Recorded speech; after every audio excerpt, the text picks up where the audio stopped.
You've spent good money, you've carefully picked the parts, and you've built a PC that on paper should absolutely fly, but it feels slow.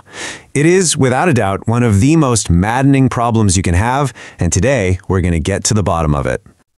So, why is this happening? When your PC is lagging, your brain immediately jumps to the usual suspects, right? The processor, the memory, maybe some software running in the background.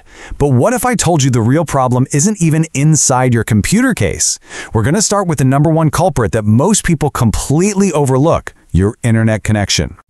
I'm sure you've already done the dance. You've closed every background app, you've paused all the updates, but that frustrating lag is still there. This is the point where you have to stop looking at software, because the fix might just be sitting on your floor. And here's the thing, this fix can be ridiculously simple. It's an incredibly common issue. You could be paying for a super fast 1 gigabit internet plan, but if you're plugged in with a cheap, old network cable, well, that's like trying to drink a milkshake through a coffee stirrer. The cable itself is the bottleneck, choking your connection before it ever reaches your PC. So, let's figure this out step by step. First, just double check what speed you're actually paying for. Then look at your gear. Does your router support that speed? More importantly, does your cable? Then run a speed test. If after all that the numbers still don't add up, that's when you pick up the phone and call your internet provider. You'll have done your homework and you can prove the problem isn't on your end. Alright, so now that we're sure your internet is screaming fast, let's pop open the case and talk about what's usually the biggest, most expensive decision you'll make: the graphics card. And when you're on a budget, it's a real battle of philosophies. Take these two cards, for example. They cost about the same, but they couldn't be more different. AMD is all about giving you the most raw, muscular horsepower for your dollar. NVIDIA, on the other hand, leans into smart tech. They use something called DLSS, which is basically an AI artist living inside your GPU that cleverly redraws frames to make your games run smoother and look sharper. It's brains versus brawn. So, which one is for you? Well, it all comes down to a simple question. What are you actually playing? If you live and breathe esports titles like Valorant or League of Legends, they often use older game engines, where the RTX 4050 shines. But if you're all about the latest, biggest, most graphically intense AAA games, then the raw power of the RX 7600 is probably your better bet. And for what it's worth, if you're picky about image quality, NVIDIA's DLSS is generally considered to look a little bit cleaner than AMD's alternative, FSR. And hey, this idea doesn't just apply to budget cards. As you spend more money, the same logic holds true. If all you care about is pure gaming performance, sometimes a card with more VRAM, that's the card's dedicated memory, is the clear winner, even if the model number doesn't seem as high. You have to look at the specs that matter for what you do. So you've picked your parts, you're ready to build, but then the market throws a massive curveball at you. Because right now, something really strange is happening with the price of RAM. 50%. I just want you to look at that number. 50%. What in the world could that possibly be referring to in the PC world? Well, that's the chunk of the world's entire supply of memory that got bought up by the big AI companies. Yeah, half. The AI boom has them on a massive shopping spree, and when they buy up half of everything available, it leaves a lot less for the rest of us. So what does that mean for you? Well, less supply means higher prices. But here's where it gets really weird. To meet the AI demand, manufacturers are focusing on making the newer DDR5 RAM. That means they're making less of the older DDR4. And because it's becoming scarcer, the price of old DDR4 is actually shooting up to the point where it costs almost the same as the new stuff. The whole market is upside down. This all leads to the biggest, most important question for anyone thinking about a PC right now. With the market being this wild and unpredictable, do you buy now or do you wait it out? And the answer, honestly, is really simple. It comes down to one thing. Is your PC a tool or is it a toy? If your PC is how you make money, for work, for a business, you buy what you need when you need it. The investment will pay for itself. But if your PC is just for gaming and fun, then it's a luxury. And it's probably a smart move to just wait for prices to come back down to earth. Okay, for our last section, let's talk about the real nightmare scenario. We're past lag, we're past picking parts. We're talking about hitting the power button and getting absolutely nothing. This often points to a major hardware failure, and we're going to figure it out. To diagnose this, you only need to understand one little term: V-core. Just think of it as the electricity your CPU needs to function. A healthy, happy CPU knows exactly how much voltage it needs right out of the box, all on its own. If it starts needing extra, that's a really bad sign. So here's the dead simple test. First, get into your PC's BIOS menu, that text-based screen you see before Windows starts. Find an option that says something like Load Optimize Defaults or Reset to Factory Settings. Hit it. This puts everything back to stock. Now, save and try to boot. If your PC still won't start unless you go back in and manually force-feed the CPU more voltage, then you found your culprit. It's the CPU. A healthy chip never needs that. Now, if that CPU is out of warranty, here's my advice. Don't overcomplicate it. Don't see this as a reason to upgrade your entire computer. The problem is just one part. A quick, and usually pretty inexpensive, CPU swap is all you need to get everything working again.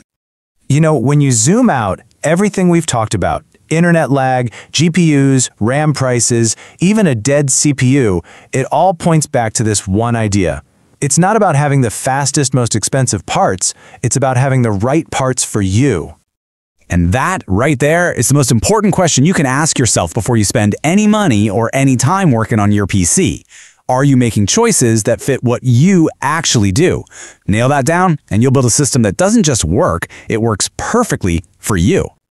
Half of the world's output of a critical computer memory component, DRAM, is now being purchased by a single entity, OpenAI, and that concentration of demand is why the cost of your next computer upgrade is about to give you sticker shock. It really is. It's more than just, market ups and downs. It feels like a structural crisis reshaping the whole hardware supply chain. And yeah, it affects everything from the price of a RAM stick to how companies even design their next GPUs. Right.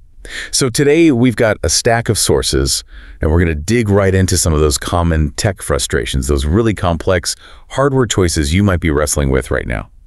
Exactly. Our mission here is basically to simplify this stuff, make it less intimidating, and give you that competitive edge of knowing what's really going on. We're going to walk you through figuring out why your network feels sluggish. We'll clarify that, that mid-range GPU battle between AMD and NVIDIA. Yeah, and we'll look at some weird power consumption things that seem counterintuitive, explain exactly why RAM is suddenly like a luxury item. And finish up with some really specific CPU instability troubleshooting, like deep dive stuff. We structure this whole deep dive to try and connect those dots, right?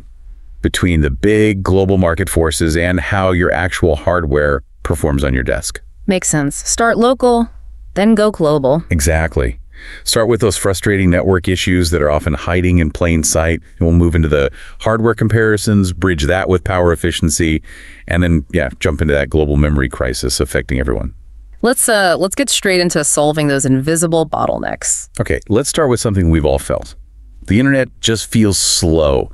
You know you're paying for that fast fiber, maybe gigabit, maybe more. Right. But your game lags or that big file download is just crawling. And your first instinct is always, ugh, my ISP again. Yeah. But what our sources keep pointing out is, a lot of the time, the issue isn't the big pipe coming into your house. No. It's how your own PC is handling, or more likely mishandling, all that bandwidth internally. It's like an internal traffic jam. So Windows is the problem. Well, think of Windows as this overloaded traffic controller. It's trying its best, juggling resources, but it often defaults to giving little slices of bandwidth to dozens of hidden background processes. Things you don't even know are running. Exactly. Things you definitely don't need using at bandwidth when you're in the middle of something important. So what are these hidden bandwidth eaters then? What kind of things are we talking about? Oh, loads of stuff. Automatic Windows updates, obviously, always downloading patches, Office 365 doing its cloud checks, and the big ones, those integrated cloud drives. OneDrive, Dropbox, Google Drive. Those things. Yeah, those are the silent killers of latency. They're not just checking file syncs. They're constantly maintaining this little heartbeat connection to the cloud server. Tiny bursts, upload and download, but it adds up. And creative suites too, like Adobe. Yep. Creative Cloud is always pinging home, verifying licenses, checking for updates. It's constant background chatter on your network. Okay, so you add all those little things together, and suddenly your gaming ping spikes or your stream stutters. That crucial bit of speed you need is just getting eaten up by background noise. Precisely. And that's where, the more advanced step comes in. Software control. A lot of people miss this. Software control? What do you mean? Like built into Windows? Sometimes, but it's often bundled with gaming motherboards or high-end gaming laptops. They call it Network Manager, killer network, things like that, proprietary names. Right, I've seen those utilities. What do they actually let you do? They let you implement QoS quality of service, but like really aggressively, way beyond what Windows normally allows. So you can basically tell it, hey, prioritize my game. Exactly. You can set a rule. When I launch this game, cut off 90% of everything else. It ensures the game gets the whole pipe, minimizing those background latency spikes because the sync apps just have to wait. That sounds incredibly useful for performance tuning. But, okay, let's hit the really crucial point from the sources before you touch any software settings. Yes. Absolutely. Before you tweak anything, you have to check your physical setup, your infrastructure. No software trick fixes a hardware problem. Okay, so the essential network troubleshooting checklist. What's step one? Step one, check your subscription. Sounds basic, right? But confirm what you're actually paying your ISP for. Is it gigabit, 500 meg? Check the bill. Don't just assume. People upgrade routers, but forget the plan. Good point. Okay, step two. Equipment compatibility. Your modem and router. Are they actually capable of handling the speed you pay for? If you get gigabit service, but you're using, say, an old Wi-Fi 5 router. That's your bottleneck right there. Right. You need Wi-Fi 6, ideally Wi-Fi 6E these days, to really get those gigabit speeds wirelessly without big drops. Running gigabit on old Wi-Fi 5 gear is just, a classic bottleneck. And then the one that gets overlooked all the time, the cables. Oh, the cables. This next point is absolutely critical. And yeah, I made this mistake myself years ago, grabbing whatever cheap Ethernet cable was handy. Cable bottlenecks, it's so common. Explain this simply. If you pay for gigabit, but use a cheap cable, what happens? That cable directly chokes the speed hitting your PC.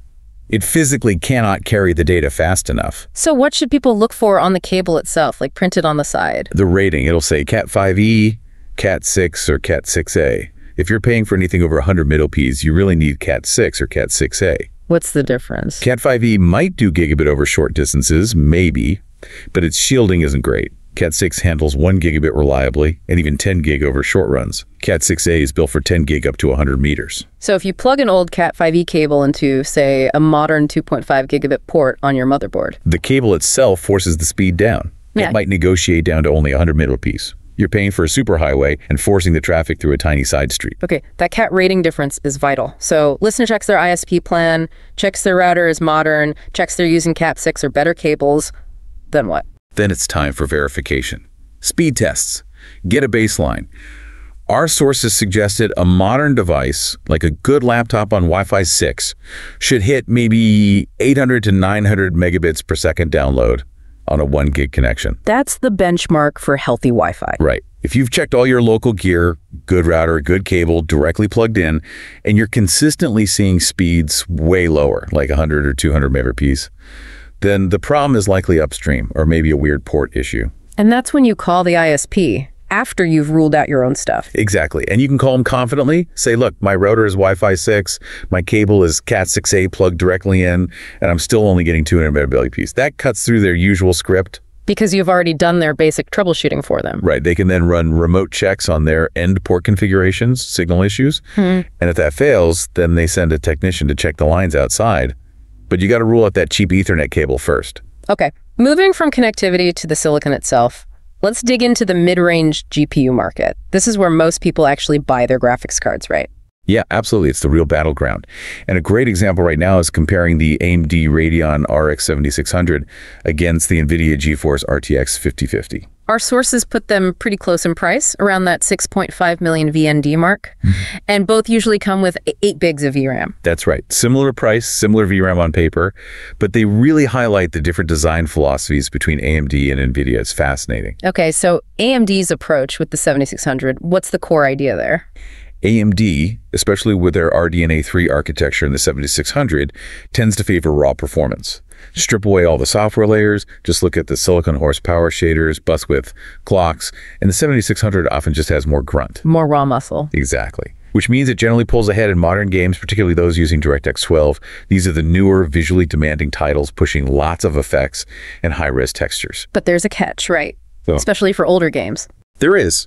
And it's crucial if you play a mix of stuff. Older game engines, especially anything running on DirectX 11 or even older APIs, well, they often just perform better on NVIDIA's architecture. It's been around longer, It's highly optimized for those older pathways. Okay, that seems a bit counterintuitive though. If the 7600 has more raw power, why would NVIDIA win in esports titles, which need max FPS? Because it's not just about raw power there. It's about optimization and, crucially, the software overhead. NVIDIA doesn't just rely on brute force. The RTX 5050 often wins when you factor in their whole technology stack. The NVIDIA ecosystem. Right, the software side, let's break that down. Image upscaling, for instance. Big battleground there. Huge. Both have frame generation tech now, FSR4 from AMD, DLSS4 from NVIDIA. Now, FSR4 might sometimes give you slightly higher raw FPS numbers because it's a bit lighter computationally. Yeah. But DLSS4 almost always produces a noticeably prettier, cleaner image. It just looks better, especially in motion. Why is that? What's the technical difference making DLSS look better? It boils down to the data they use. DLSS leverages NVIDIA's dedicated AI cores, the tensor cores, and critically, it uses depth information and motion vectors directly from the game engine. Okay, so it has more context about what's happening on screen. Exactly. That lets it reconstruct the upscaled image with much better temporal stability, less ghosting, less shimmering on fine details like fences or wires. FSR, being more of a shader-based, open approach, often struggles more with those details and can introduce more visual artifacts. And beyond upscaling, NVIDIA has other proprietary tech in the 5050. Correct. The sources mentioned multi-frame generation, which is an NVIDIA exclusive feature aimed at improving frame pacing and reducing latency, plus, ray tracing. Which probably isn't used much on these mid-range cards anyway. Probably not heavily, no. Yeah. It's usually too demanding. But if you do want to dabble, NVIDIA's ray tracing implementation is still technically superior. So this all brings us back to the user. The choice really depends entirely on the games you play, doesn't it? Completely. If your main focus is pure esports league, CS2, Valorant, PUBG, our sources lean towards NVIDIA. Why specifically those? History, mostly. Yeah. Those games run on very old engines, often built and heavily optimized back when NVIDIA's architecture and driver overhead were just, better suited for that kind of high FPS, lower fidelity rendering. You get rock-solid performance. But if you're into the big, beautiful, modern AAA games, Cyberpunk, Starfield, Alan Wake 2, then the RX 7600's raw DirectX 12 horsepower is likely the better bet.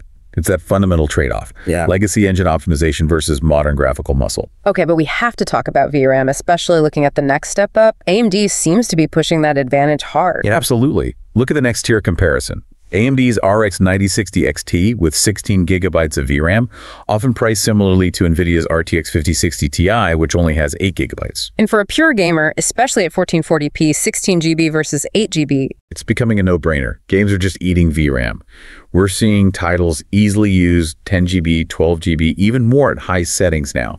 That 8 GB on the 5060 Ti is starting to look really restrictive, not very future-proof. So for pure gaming, the 9060 XT seems like the obvious choice there. For pure gaming, yes. But, and this is the classic AMD dilemma, we hit the versatility divide. Meaning, despite the 9060 XT's clear raw power and VRAM edge, the NVIDIA 5060 Ti is still often the preferred choice for people who mix work and play. the creative professionals, streamers, developers. Right. If you do 3D rendering, video editing, use anything that relies on CAD acceleration or needs rock-solid professional drivers.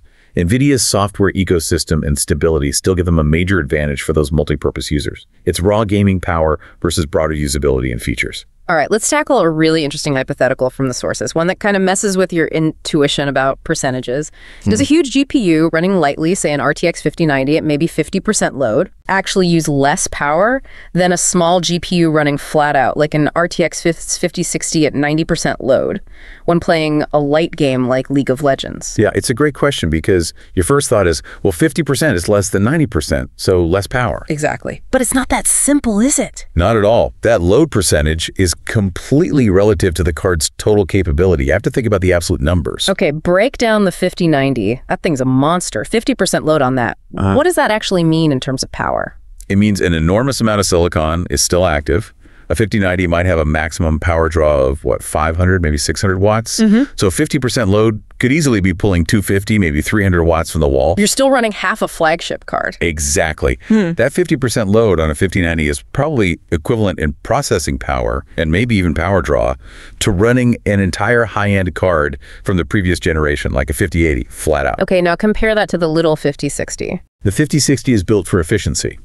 Its maximum draw might only be, say, 150 watts, maybe less.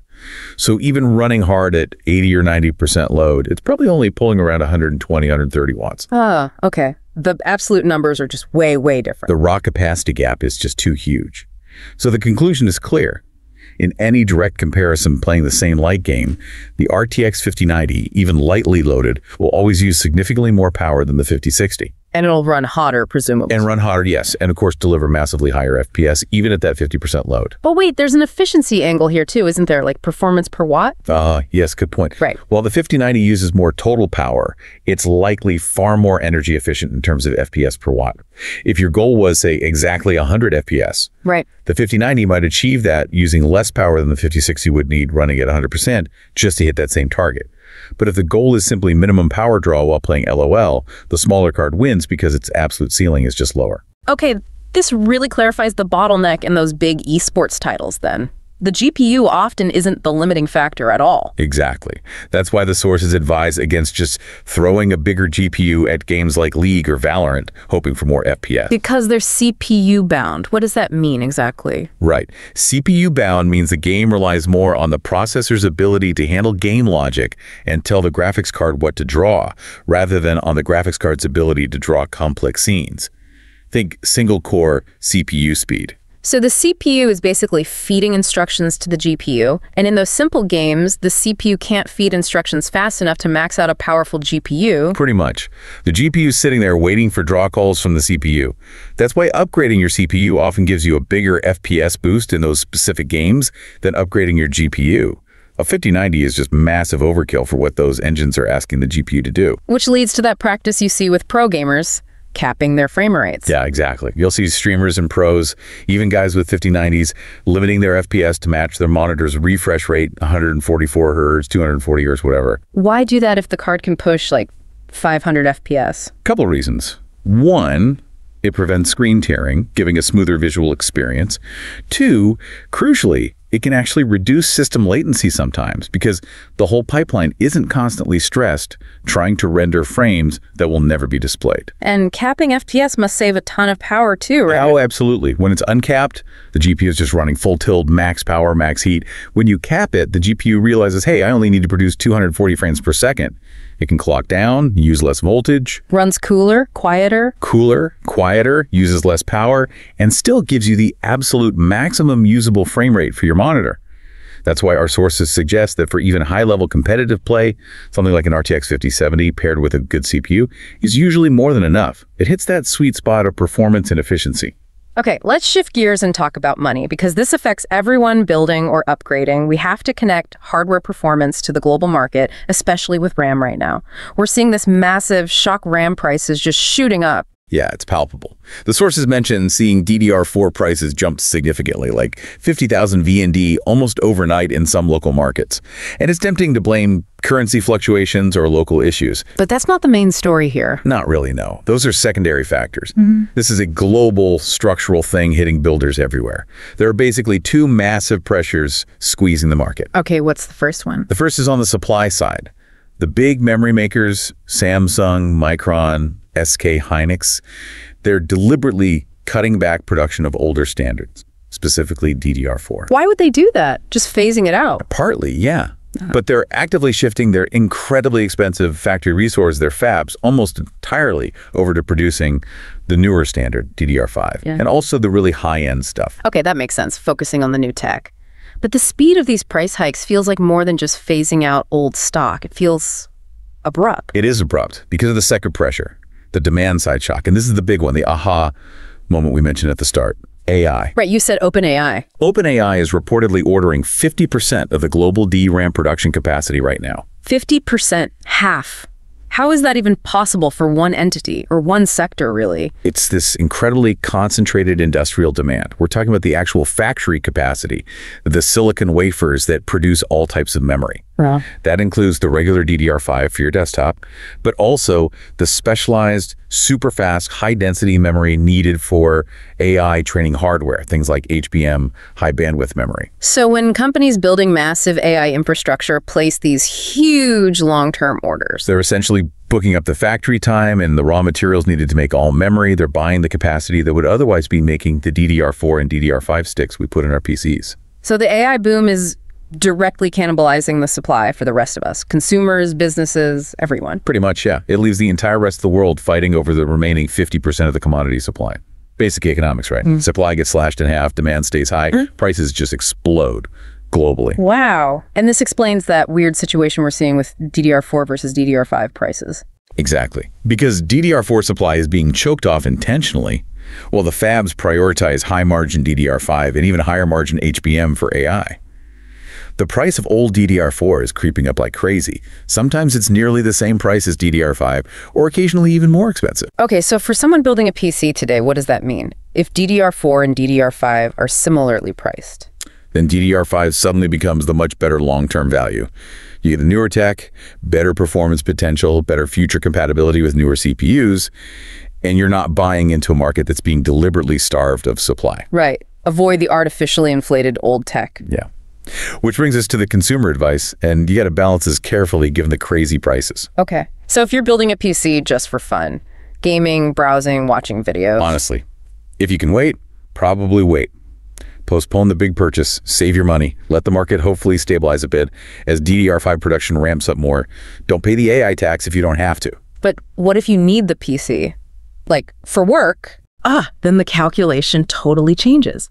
If that PC is essential for earning money, creative work, running a business, development, then you probably just have to buy it. Bite the bullet on the RAM price. Yeah, because it stops being a discretionary entertainment purchase and becomes a necessary tool, a capital investment. The cost of not having the PC, in terms of lost income or productivity, might be way higher than the inflated price of the RAM. You just have to factor it in as a cost of doing business right now. Okay, for our last section, let's tackle a really specific troubleshooting problem, but one that pops up a lot in enthusiast forums. We had a user asking about their AMD Ryzen 5 5500 on a B550 motherboard, Right. who says they have to manually increase the CPU core voltage, the VDCR CPU V setting in BIOS, just to get the system to boot reliably, not for overclocking, just to run at stock. Oof. Yeah, that's a major red flag right there. That points to some kind of fundamental instability. Before we go further, can you just quickly clarify that term, VDCR CPU-V? Sure, it's basically just the main voltage being supplied directly to the CPU cores. It's absolutely critical for stability, determines if the silicon can run stably at its given speed. The motherboard is supposed to handle this automatically, negotiating with the CPU based on factory settings. Okay. And this highlights that key difference between deliberately overclocking and just running at default, right? Absolutely. Overclocking is tweaking, pushing limits. It requires knowledge, good cooling, and luck the silicon lottery, because no two chips are identical. But Every single CPU sold by AMD or Intel must be capable of running stable at its advertised factory default settings, using the automatic voltage the motherboard provides based on the official specifications. If it can't boot or run stably at stock, it's faulty, period. So for this user, the very first troubleshooting step has to be Brutal and simple. Reset the BIOS completely. Go into the BIOS setup, find the option that says load optimized defaults, load setup defaults, something like that. Reset everything back to the factory settings, clocks, voltages, memory timings, everything. wipe the slate clean. Exactly. If, after a full reset to default settings, the machine still won't boot reliably or crashes instantly without that manual voltage bump, then you know for sure it's a hardware problem. You've eliminated user error or bad settings. Okay, so if the default reset fails, what are the likely hardware culprits? Why would a system need extra voltage just to survive at stock speeds? It's usually a rare defect, but there are a few possibilities. One could be a buggy BIOS on that specific motherboard model. Maybe the BIOS is just, let's say, too stupid or poorly calibrated to give the CPU the exact stock voltage it needs automatically. First likely, maybe. Possibly less likely than the second option. A rare stability issue with that specific CPU chip. Due to tiny variations in manufacturing, that particular R5 5500 might just naturally require slightly more voltage than the average 5500 to be stable, even at stock clocks. The motherboard's auto setting might be just under that threshold. Is there a third possibility? Maybe the motherboard itself, not just the BIOS. Yes, absolutely. The third culprit could be the motherboard's power delivery system. The VRMs, voltage regulator modules. These components actually deliver the clean, stable voltage to the CPU. Right. If the VRMs on that particular B550 board are weak, failing, or just poorly designed, they might not be providing smooth, consistent power. That ripple or instability could force the user to manually crank up the V-core just to compensate for the dirty power delivery. Okay, so whether it's the BIOS, the CPU itself, or the motherboard VRMs, if the CPU is still under warranty, what's the immediate next step? Send it back. Immediately. Get a warranty replacement, RMA. This isn't something a user should just accept or work around by manually setting voltages forever. If it's not stable at verified factory defaults, it's defective by definition. And document everything for the claim. Definitely. Explain clearly. System unstable at default BIOS settings. Requires manual VDDCR CPU V increase to X volts just to boot. Issue persists after full BIOS reset. That proves it's a testable hardware fault. Okay, last thing on this. The user mentioned thinking about upgrading the whole system, but their main use case is just light stuff, watching YouTube. Is jumping to a whole new platform like AM5 the answer? No, here? absolutely not. Not for that use case. If the current R5 5500 is confirmed faulty, and crucially it's out of warranty, the most cost-effective fix by far is just to replace the CPU only. Stick with the AM4 platform. Yeah, buy another cheap AM4 chip, a Ryzen 5 5600, maybe an R7 5700X if they want a little more grunt. It drops right into the existing B550 motherboard, uses the same DDR4 RAM, minimal cost, problem solved. And jumping to AM5 would be a financial disaster right now. For somebody just watching YouTube, total overkill and a financial nightmare, especially given what we just discussed about RAM prices. You'd need a new CPU, a new AM5 motherboard, and expensive DDR5 RAM, all for zero noticeable benefit for their needs. Stick with AM4 if it's just a faulty CPU replacement needed. #, out, track. Wow, okay, that was definitely a deep dive. We went from diagnosing dodgy network cables all the way to global semiconductor supply chains and AI. Let's just quickly recap the main takeaways. Yeah, for sure. Remember those network bottlenecks, often physical? Check your cables, make sure they're Cat6 minimum, check your router generation before you blame the ISP or fiddle with software. Right. And the GPU battle. AMD often brings more raw power and crucially more VRAM these days, especially good for modern AAA games.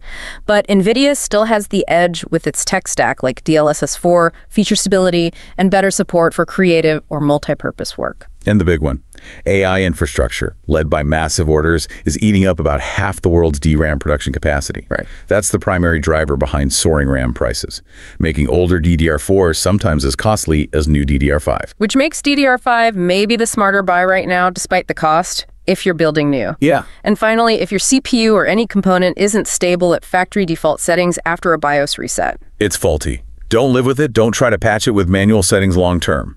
If it's under warranty, RMA it. That's definitive proof of a hardware issue. Okay, so here's our final provocative thought for you to chew on. We know games are demanding way more VRAM. 16 gigs is fast becoming the baseline, maybe even more soon.